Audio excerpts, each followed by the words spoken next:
I'm not from the best neighborhood. Does it show?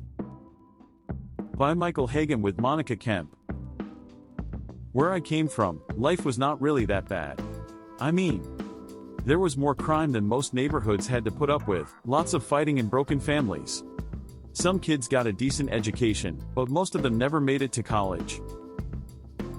Still, all things considered, if you really worked at it and got a few good breaks, you could do okay for yourself.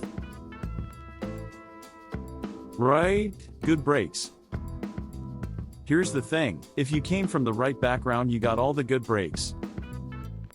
The fix was in. Great jobs, elite schools, extravagant vacations, luxury cars, and mansions. At least compared to my house.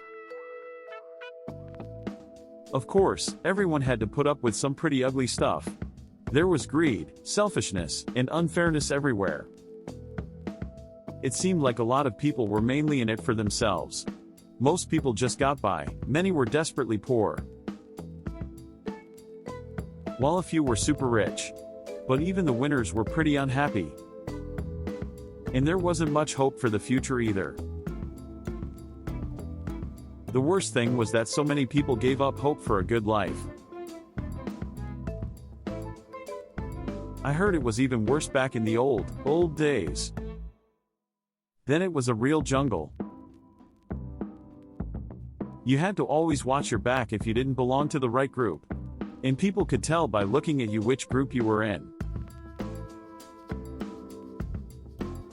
A lot of our problems stemmed from a lack of outstanding role models, leaders and teachers who had been around long enough to share a greater vision of how life could be and should be. There was little understanding of why we were even there in the first place. What was the true purpose of life and why did we feel so alone in the universe? I guess that's pretty different from a lot of the better places most of you came from. I know, everything wasn't perfect in your old stomping grounds either, but at least most of you had leaders you could look up to and plenty of shared values. Admit it, at least you had it better than I did. Yeah, I'm the product of a rough neighborhood, but I'm a survivor. I pulled myself up by my bootstraps. Well, actually not all by myself. I was one of those who discovered that there were lots of helpers to be found who could introduce you to the right guide through the maze we called life. It helps to know somebody with connections, but then again, anyone can. You just had to be willing to seek them out and have faith that life could be wonderful if you just gave it a chance. And, ironically, I'm told that all that suffering will actually work out well for me in the end.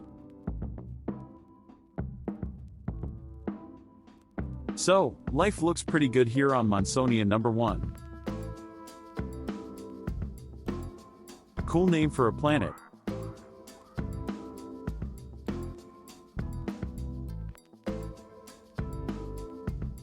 Push the like button and subscribe if you enjoyed this content.